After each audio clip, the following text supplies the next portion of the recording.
এই তথ্যগুলো এতটাই গুরুত্বপূর্ণ যে আপনি যে সত্যিকারই অস্ট্রেলিয়াতে ভ্রমণের উদ্দেশ্যে যাচ্ছেন তা এই কথাগুলোর মাধ্যমে আপনাকে প্রমাণ করবে। আসসালামু আলাইকুম, আমি আপনাদের সাথে আছি মাহবুব মাসুম। আমি অস্ট্রেলিয়া সহ পৃথিবীর বিভিন্ন দেশের ইমিগ্রেশন এবং ভিসা সংক্রান্ত বিভিন্ন রকম জটিলতা, সমস্যা এবং তার সমাধান নিয়ে আলোচনা করে থাকি। তো বিগত ভিডিওতে আমি আলোচনা করেছিলাম কি কি কারণে অস্ট্রেলিয়ার ভিজিটর ভিসা বা ট্যুরিস্ট ভিসার আবেদনপত্রগুলো প্রত্যাখ্যান বা রিজেক্ট হয় সেই কারণগুলো, আর আজকে আমরা জানবো তার সহজ সমাধানগুলো আমরা নিজেরাই কিভাবে করতে পারি। তাহলে চলুন আমরা পুরো ভিডিওটি দেখে নিই। প্রথমে সবসময় নিশ্চিত করতে হবে যে আপনি যথাসম্ভব আপনি সম্পূর্ণ সঠিকভাবে আপনার আবেদনপত্রটি সম্পন্ন করেছেন। প্রয়োজনে আপনি একাধিকবার রিভিশন বা চেক করুন যে আপনি কোথাও কোনো তথ্য অসম্পূর্ণ বা খালি রাখেননি, কারণ একটি অসম্পূর্ণ তথ্যের জন্য আপনার সম্পূর্ণ আবেদনপত্রটি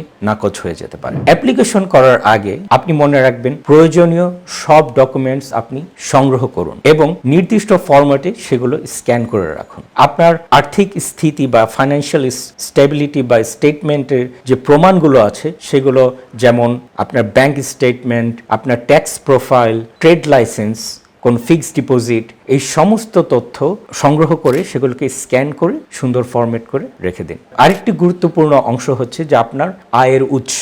অবশ্যই আপনি ভুলবেন না আপনার মূল আয়ের উৎস কি সেটি আপনার ফাইন্যান্সিয়াল স্টেটমেন্টের সাথে আপনাকে যুক্ত করতে। ভিজিটর বা ট্যুরিস্ট ভিসার আবেদনপত্র সফল করতে একটি গুরুত্বপূর্ণ অংশ হচ্ছে যে আপনার ফুল প্ল্যান বা আপনি যে সেখানে ভ্রমণ করবেন সেই ভ্রমণ প্রোগ্রামটি আপনি নির্ভুল বা সুন্দরভাবে গুছিয়ে লেখা। এই প্ল্যানের ভিতরে আপনাকে দিতে হবে আপনি কোথায় থাকবেন, কতদিন থাকবেন, কোন কোন জায়গা আপনি ভ্রমণ করবেন, কোন হোটেলে থাকবেন, বা কোনো আত্মীয় স্বজন হলে আত্মীয় স্বজনের ঠিকানা বা তার ডিটেলস আপনি দিতে কখনোই ভুলবেন না। এই তথ্যগুলো এতটাই গুরুত্বপূর্ণ যে আপনি যে সত্যিকারই অস্ট্রেলিয়াতে ভ্রমণের উদ্দেশ্যে যাচ্ছেন তা এই কথাগুলোর মাধ্যমে আপনাকে প্রমাণ করবে। আপনি যদি এটিকে অবহেলার চোখে দেখেন, আপনি যদি অগোছালো ভাবে লেখেন বা আপনি যদি অকল্পনীয় কিছু লেখেন, তার বিরূপ প্রভাব পড়বে আপনার অ্যাপ্লিকেশনের উপরে। আপনার অ্যাপ্লিকেশনটি বাতিল হয়ে যেতে পারে। অতএব আপনাকে ভ্রমণ প্ল্যান বা আপনার প্রোগ্রামটি খুব সুন্দরভাবে গুছিয়ে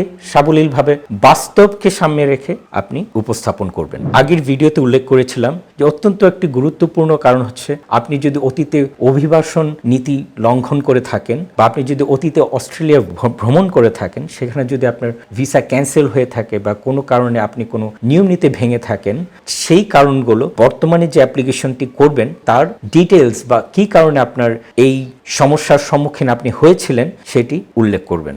আপনি যদি মনে করেন যে আপনি লুকিয়ে রাখবেন আপনার পূর্ববর্তী কোনো ভায়োলেশন বা আপনি অস্ট্রেলিয়াতে অভিবাসন নীতি লঙ্ঘন করেছেন সেই কারণগুলো, তাহলে আপনি মারাত্মক ধরনের ভুল করবেন। এই ভুলের কারণে আপনার সম্পূর্ণ অ্যাপ্লিকেশন তো ক্যান্সেল হবেই, তার সাথে আপনার সারা জীবনের জন্য অস্ট্রেলিয়াতে যাওয়া বন্ধ হয়ে যেতে পারে। মূল কথা হচ্ছে আপনার সততা এবং স্বচ্ছতা আবেদন প্রক্রিয়াকে আরো স্বচ্ছ এবং সাবলীল করে দেবে। প্রয়োজন হলে আপনি একজন এক্সপার্টিজ বা আমি আমার একটি ভিডিওতে আগে উল্লেখ করেছিলাম যে একজন রেজিস্টার্ড এজেন্ট তার সহায়তা নেন, বা অস্ট্রেলিয়াতে একজন অভিজ্ঞ লয়ার বা উকিলের সহায়তা নেন যিনি আপনাকে সম্পূর্ণ গাইডেন্স দিতে পারে একটি নির্ভুল আবেদনপত্র জমা দেওয়ার জন্য। অস্ট্রেলিয়া সহ কোনো দেশই চায় না তাদের দেশে ভিজিটর না আসুক।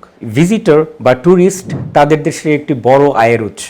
অতএব একটি সরকার অবশ্যই চায় যে তাদের দেশে প্রচুর ভিজিটর বা ট্যুরিস্ট আসুক, কিন্তু তাদের দেশে এই ভিজিটর ভিসাগুলো ক্যান্সেল হওয়ার মূল কারণগুলো আমরা নিজেরাই, মানে আমরা নিজেদের ভুলের কারণেই আমরা সেই ভিসাগুলো ক্যান্সেলের সম্মুখীন হই। আমি এই দুটো ভিডিওতে বুঝাতে চেয়েছি যে আমরা কি কি কারণে আমাদের ভিসাগুলো ক্যান্সেল হচ্ছে এবং কিভাবে আমরা এর সহজ সমাধান দিয়ে আমরা নিজেরাই আমাদের আবেদনগুলো সফল করতে পারি এবং অস্ট্রেলিয়া সহ অন্যান্য দেশে ভ্রমণ করতে পারি। আপনাদের আর কোনো প্রশ্ন থাকলে অবশ্যই আমাকে কমেন্টস করে জানাবেন, আমি তার যথাযথ উত্তর দেওয়ার চেষ্টা করব। সে পর্যন্ত সবার সুস্বাস্থ্য কামনা করে আজকে আমি এখানেই বিদায় নিচ্ছি। সবাই ভালো থাকুন, সুস্থ থাকুন। আল্লাহ হাফেজ।